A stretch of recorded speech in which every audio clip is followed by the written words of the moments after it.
మాణిక్యాన్ని కాపాడి ప్రాణాపాయ స్థితిలో ఉన్న బాలు నిజం తెలుసుకొని రోహిణిని అరెస్ట్ చేయించిన మీనా అసలు మాణిక్యాన్ని కాపాడి బాలు ప్రాణాపాయ స్థితిలో ఉండడం ఏంటి, ఏం జరిగింది అనేది ఈ వీడియోలో తెలుసుకుందాం. వీడియో నచ్చితే తప్పకుండా లైక్ చేయండి.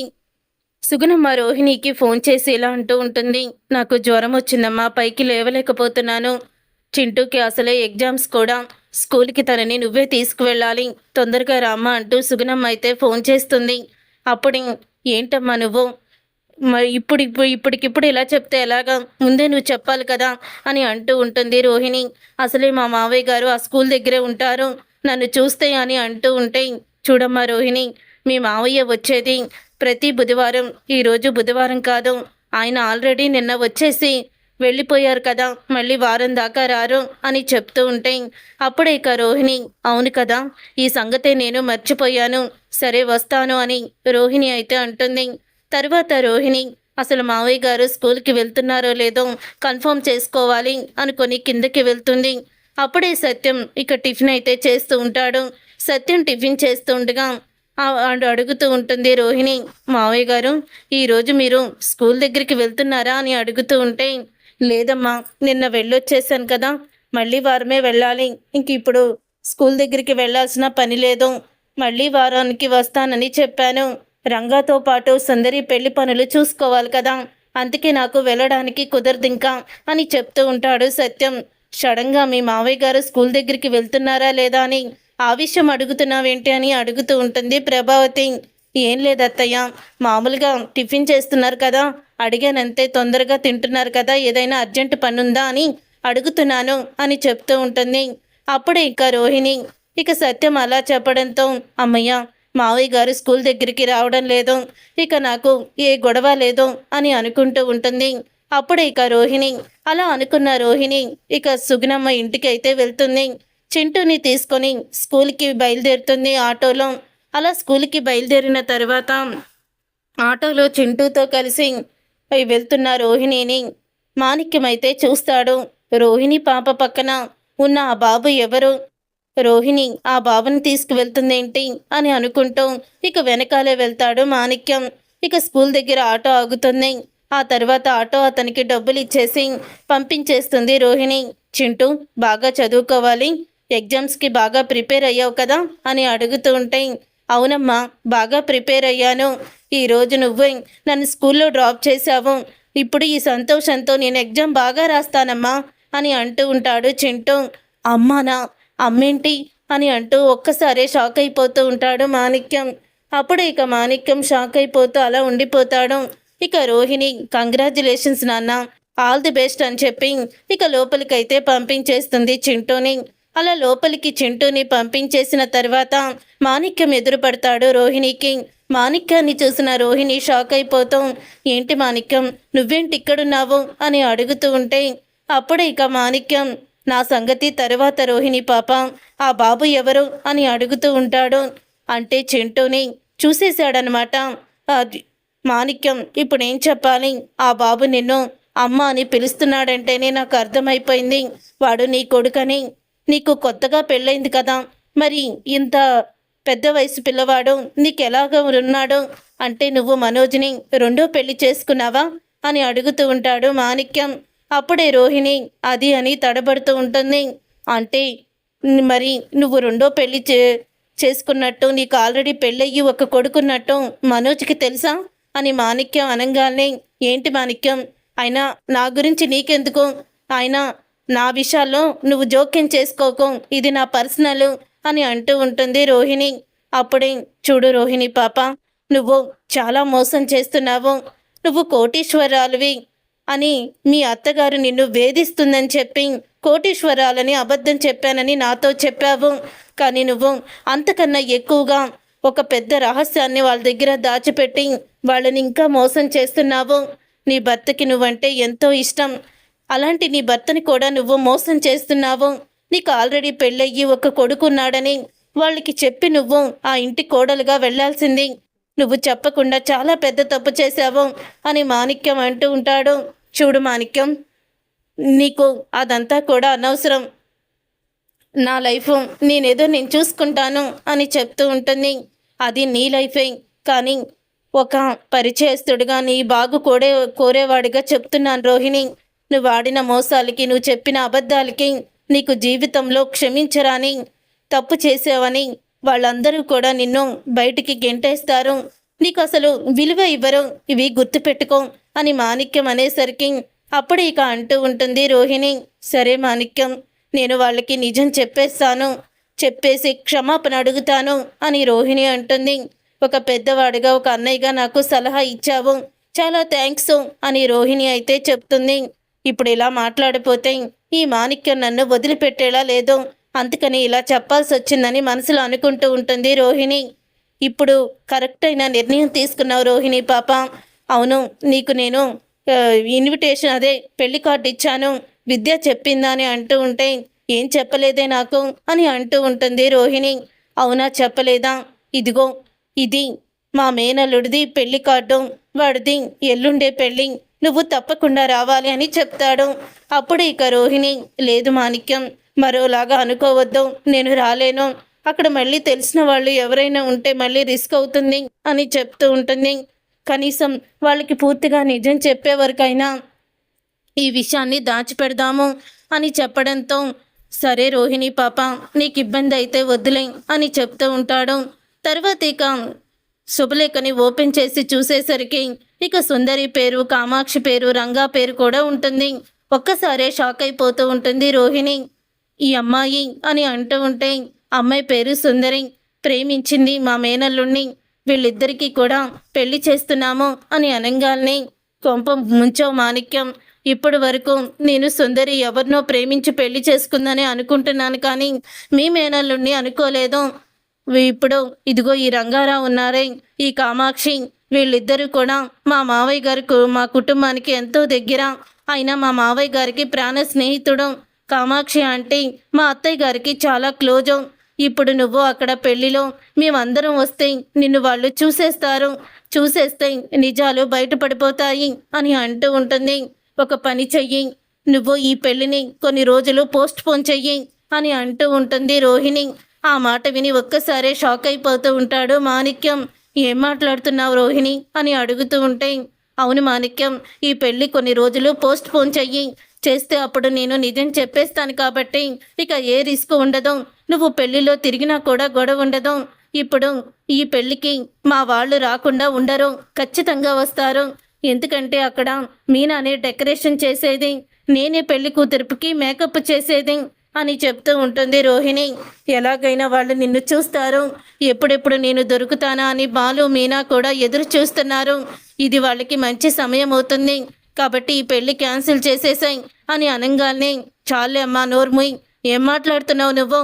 పెళ్లి పనులు అన్నీ కూడా మొదలుపెట్టి పెళ్లి శుభలేఖలు పనిచేసి మా అక్క, మా బావ ఈ పెళ్ళి ఎప్పుడెప్పుడు జరుగుతుందని ఆనందంగా ఎదురు చూస్తే వేళ ఇప్పుడు నీ గురించి, నీ గుట్టు బయటపడుతుందని, నువ్వు చేసిన మోసం బయటపడుతుందని ఏమీ తెలియని, ప్రేమించుకొని పెళ్లి చేసుకొని కొత్త జీవితాన్ని మొదలు పెట్టాలనుకున్న వాళ్ళిద్దరినీ బలి చేయమంటావా అని అడుగుతూ ఉంటాడు మాణిక్యం. నేను నీ గురించి నిజమన్నా బయట పెట్టేస్తాను, కానీ ఆ పెళ్లిని మాత్రం ఆపనివ్వను అని చెప్పంగానే ఒక్కసారే రోహిణి షాక్ అయిపోతూ ఉంటుంది. ఇక రోహిణి షాక్ అయిపోతూ, అది కాదు మాణిక్యం అని అంటూ ఉంటే, ఇక చాలే ఆపో, అది కాదు ఇది కాదు అంటున్నావు అని అంటాడు మాణిక్యం. మాణిక్యం సీరియస్ అవుకో, నువ్వు ఏమీ పెళ్ళి ఆపాల్సిన అవసరం లేదులే, ఏదో ఒక రకంగా నేనే ఏదో ఒక ఈ సమస్యకి పరిష్కారం చూపించుకుంటాను, నువ్వు సీరియస్ అవ్వద్దు అని అంటూ ఉంటుంది మెల్లిగా రోహిణి. అవును మాణిక్యం, నువ్వు ఎక్కడుంటావు, నీ భార్య, నీ పిల్లలు అని అడుగుతూ ఉంటే ఎప్పుడూ లేని మా ఇల్లు గురించి, నా భార్య గురించి, నా పిల్లల గురించి అడుగుతున్నావేంటి అని అడుగుతూ ఉంటాడు మాణిక్యం. అప్పుడు ఇక రోహిణి, అంటే ఎప్పుడు కూడా అడగలేదు కదా అని అడుగుతున్నాను అని చెప్పంగానే, అదే మటన్ కొట్టుంది కదా, దాని పక్కన ఉన్న పెంకుటిల్లే మా ఇల్లు అని చెప్తూ ఉంటాడు. అప్పుడే ఇక మాణిక్యం అలా చెప్పిన తర్వాత, సరే మాణిక్యం, ఇక నువ్వు ఇదేమీ కూడా మనసులో పెట్టుకోవద్దు, నేను మామూలుగా అడిగానంతే, ఈ సమస్యకి నేనే ఏదో ఒక పరిష్కారం చూస్తాను, అక్కడికి మా వాళ్ళు రాకుండా చేయడం ఏదో ఒకటి చేస్తాను, లేకపోతే నేను దాచిపెట్టిన నిజాలన్నీ కూడా నా కుటుంబంతో చెప్పేస్తాను అని చెప్తూ ఉంటుంది రోహిణి. నువ్వు చివర్లో చెప్పావు కదా, అదే ఈ సమస్యకి పరిష్కారం అమ్మా. ముందు నువ్వు దాచిపెట్టిన నిజాలన్నీ వాళ్ళకి అర్థమయ్యేలా చెప్పు. అర్థమయ్యేలా వాళ్ళకి ఎక్స్ప్లెయిన్ చేస్తే తప్పకుండా నిన్ను అర్థం చేసుకుంటారు. మీ కుటుంబం అంతా కూడా అర్థం చేసుకునే వాళ్ళే, మంచి వాళ్ళే అని చెప్తూ ఉంటాడు మాణిక్యం. అప్పుడే మాణిక్యం వెళ్ళిపోయిన తరువాత ఇక రోహిణి, ఏంటి నా గురించి నిజాలన్నీ బయట పెట్టించి నన్ను వాళ్ళు ఆ ఇంట్లో నుంచి గెంటేలా చెయ్యాలని నువ్వు అనుకుంటున్నావా మాణిక్యం? అంత ఈజీగా నేనెందుకు దొరికిపోను. నిన్నన్న అడ్డు తొలగించుకుంటాను, కానీ నా గురించి నిజాలు మాత్రం నా కుటుంబం ముందు నేను బయట పెట్టను. నువ్వు నా గురించి అయినా బయట పెట్టేస్తాను, కానీ ఈ పెళ్లి మాత్రం ఆపనని చెప్పావు కదా. ఇప్పుడు చూడు ఏం చేయబోతున్నాను. నీ మేనల్లుడు పెళ్లిలో నువ్వు మిస్ అవుతావు, గుర్తుపెట్టుకో మాణిక్యం అని అంటూ ఉంటే ఇక ఆ మాట విని అనుకుని రోహిణి వెంటనే ఇక వెళ్ళి గుణానైతే కలుస్తుంది. ఇక గుణాతో అయితే చెప్తూ ఉంటుంది, గుణ, ఇప్పటి వరకు నువ్వు నాకు చాలా హెల్ప్ చేశావు, ఇప్పుడు మరొక సమస్య వచ్చింది అని అంటూ ఉంటుంది. అప్పుడే గుణ, మళ్ళీ సమస్య ఏంటి? ఆ దినేష్ గాడు ఎలాగైతే నన్ను ఇబ్బంది పెట్టేవాడే, అలాగే మరొకరు నన్ను ఇబ్బంది పెట్టడం మొదలుపెట్టారు, వాళ్ళని కూడా అడ్డు తొలగించాలి అని అంటూ ఉంటుంది రోహిణి. ఆ మాట విని మాణిక్యం, ఎవరు వాళ్ళు?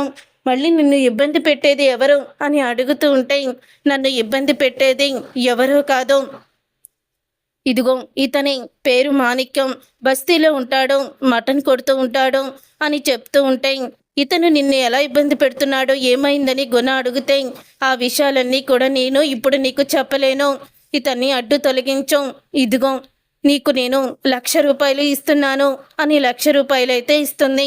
అప్పుడు అవి చూసి ఒక్కసారి గుణ షాక్ అయిపోతూ ఉంటాడు. 1,00,000 అప్పుడు ఇక అమౌంట్ ఏంటి, ముందే ఇచ్చేస్తున్నావు, నేనేం అడగలేదు కదా అని అడుగుతూ ఉంటాడు గుణ.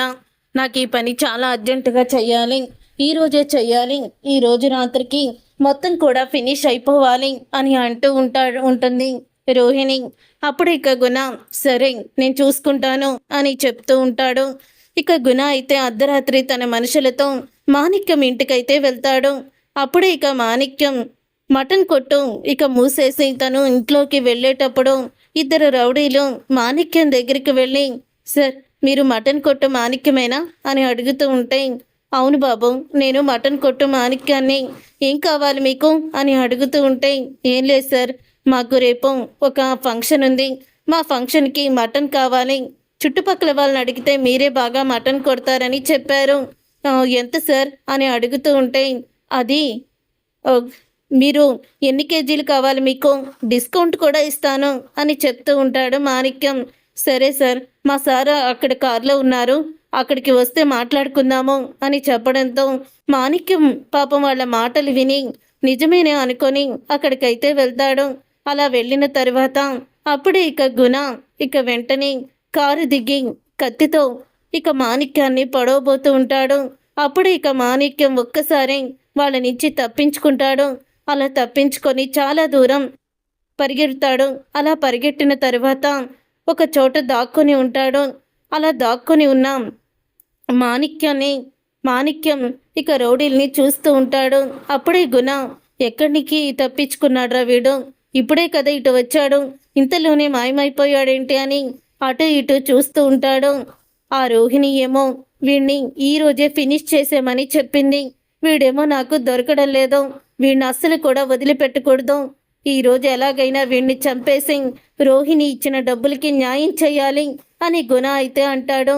అప్పుడు ఇక గుణ తన రౌడీలతో రోహిణి గురించి మాట్లాడడం విన్న మాణిక్యం షాక్ అయిపోతూ, అంటే రోహిణి తన గురించి నిజం ఎక్కడ బయటపడిపోతుందా అని భయంతో నన్ను చంపేమని తను ప్లాన్ చేసిందనమాట. అసలు రోహిణి ఇలా చేస్తుందని నేను కలలో కూడా ఊహించుకోలేదు.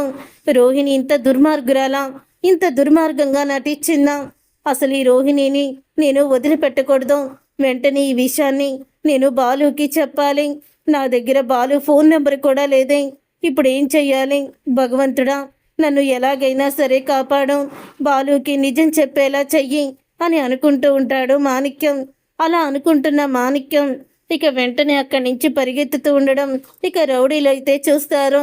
అదిగో అన్న, వాడు అక్కడి నుంచి పరిగెత్తుతున్నాడు, తప్పించుకుంటున్నాడు అని అంటూ ఇక రౌడీలు మాణిక్యం వెనకాలే పరిగెత్తుతారు.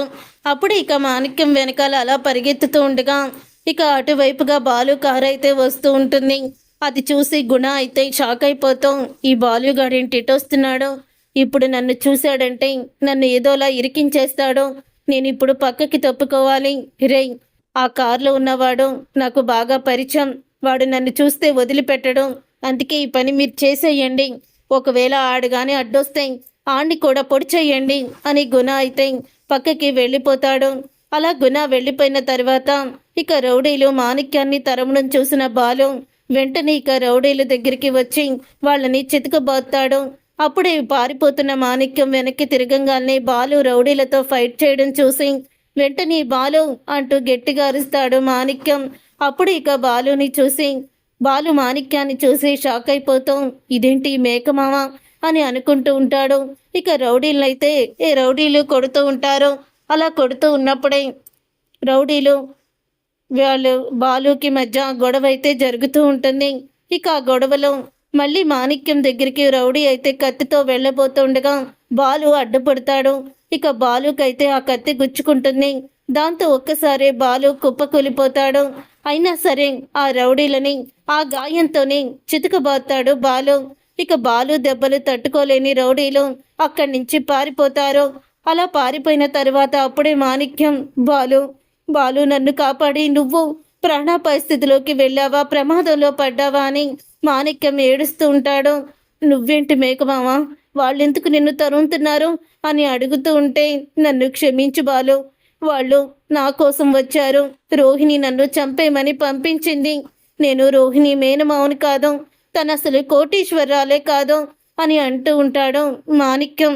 ఆ మాట విని బాలు షాక్ అయిపోతూనే ఇక దెబ్బ తట్టుకోలేక స్పృహ కోల్పోతాడు. ఇంతలో మీనా ఫోన్ చేస్తుంది బాలుకి. ఫోన్ లిఫ్ట్ చేసిన మాణిక్యం బాలు హాస్పిటల్లో ఉన్నాడని చెప్తాడు. అప్పుడు ఇక బాలు హాస్పిటల్లో ప్రాణాపాయ స్థితిలో ఉంటాడు. ఇంతలో మీనా ఏడుస్తూ అక్కడికైతే వస్తుంది. అలా వచ్చిన తర్వాత ఇక మాణిక్యాన్ని చూసి మీరేంటి ఇక్కడున్నారు, ఆయనకి ఏమయ్యింది అని చాలా ఇక భయపడిపోతూ ఉంటుంది. కంగారు పడుతూ ఏడుస్తూ ఉంటుంది మీనా. నన్ను క్షమించమ్మా, నన్ను రౌడీల నుంచి కాపాడే ఇలాగా బాలు ప్రాణాపాయ స్థితిలోకి వెళ్ళాడు, దీని అంతటికీ కారణం నేనే. ఆ దుర్మార్గురాలైన రోహిణి మాటలు విని నేను చాలా పెద్ద తప్పు చేశాను. ఆ దుర్మార్గురాలు నా చేత నాటకం ఆడించి అబద్ధాలు చెప్పించి ఇప్పుడు నేను తనకి అడ్డొచ్చానని నన్నే చంపించాలని చూసింది రౌడీలతో అని చెప్తూ ఉంటాడు మాణిక్యం. అసలు మీరేం మాట్లాడుతున్నారు, రోహిణి మీ చేత అబద్ధం చెప్పించడం ఏంటి, మిమ్మల్ని చంపాలనుకోవడం ఏంటి అని అడుగుతూ ఉంటుంది మీనా. నేను రోహిణి మేనమావని కాదు, నా పేరు మటన్ కొట్టు మాణిక్యం, నేను మటన్ కొట్టు బ్రతుకుతాను. ఆ మటన్ కొట్టుకి నువ్వు ఒకసారి నీ ఫ్రెండ్తో వచ్చావు, అప్పుడు నేను ముఖానికి మాస్క్ వేసుకొని నీకు కనపడకూడదని అనుకున్నాను, గుర్తుందా అని అన్నీ కూడా గుర్తు చేస్తాడు. అవును గుర్తుంది అని చెప్తూ ఉంటుంది మీనా. ఇప్పుడు సుందరి పెళ్లి చేసుకునేది నా మేనల్లుడిని, ఆ రోజు రోహిణిని కూడా పిలుద్దామని కార్డు ఇచ్చాను. సుందరి పేరు చూసి ఈ పెళ్లి జరిగితే నా గురించి బయటపడిపోతుంది, ఈ పెళ్లి ఆపేమని నాతో అంది. అప్పుడు నేను రివర్స్ అయ్యాను రోహిణికి, నేను నీ గురించి నీ వాళ్ళ ముందు నిజమన్నా చెప్పేస్తాను, కానీ నా మేనగల్లుడు పెళ్లి మాత్రం ఆపను అన్నాను. అప్పుడు నాతో బాగానే మాట్లాడింది, మా వాళ్ళకి నేనే నిజం చెప్పేస్తాను అంది. కానీ నా ఇంటి అడ్రస్ అడిగితే ఎందుకు అనుకున్నాను, కానీ రౌడీల్ని పంపించి నన్ను చంపించాలని చూసిందమ్మా. దేవుళ్ళ వచ్చిన బాలు నన్ను కాపాడి ఆ కత్తిపోటుకి తను బలయ్యాడు అని నిజాన్ని బయట పెడతాడు. మొత్తం రోహిణి చేసిన మోసాన్ని, రోహిణి బండారాన్ని మాణిక్యం మీనా ముందు అది తెలుసుకొని మీనా షాక్ అయిపోతూ ఉంటుంది. రోహిణి తను అబద్ధాలు ఆడుతుంది, మోసం చేస్తుందని అనుకున్నాను, కానీ మనుషుల్ని చంపేంత దుర్మార్గురాలని నేను అస్సలు కూడా అనుకోలేదు మాణిక్యం. తను ఇంతలా ప్రవర్తిస్తుందా, అలాంటి దాన్ని వదిలిపెట్టకూడదు అని అంటూ మా మీనా అనేసరికి అవునమ్మా, అలాంటి దాన్ని వదిలిపెట్టకూడదు, దాన్ని అరెస్ట్ చేయించాల్సిందే అని మాణిక్యం కూడా రోహిణి మీద కోపంతో రగిలిపోతూ ఉంటాడు. చూసారుగా ఫ్రెండ్స్, రాబోయే కథలో ఖచ్చితంగా ఇలాగే జరగబోతుంది. మరి ఇలాగే జరిగి రోహిణి బండారం బయటపడాలని అనుకునే వాళ్ళు తప్పకుండా వీడియోని లైక్ చేసి మా ఛానల్ని సబ్స్క్రైబ్ చేసుకొని పక్కనే ఉన్న గంట సింబల్పై ఆల్ అని క్లిక్ చేయండి. అప్పుడే మేము పెట్టే ప్రతి వీడియో మీరు మిస్ కాకుండా చూసేవచ్చు.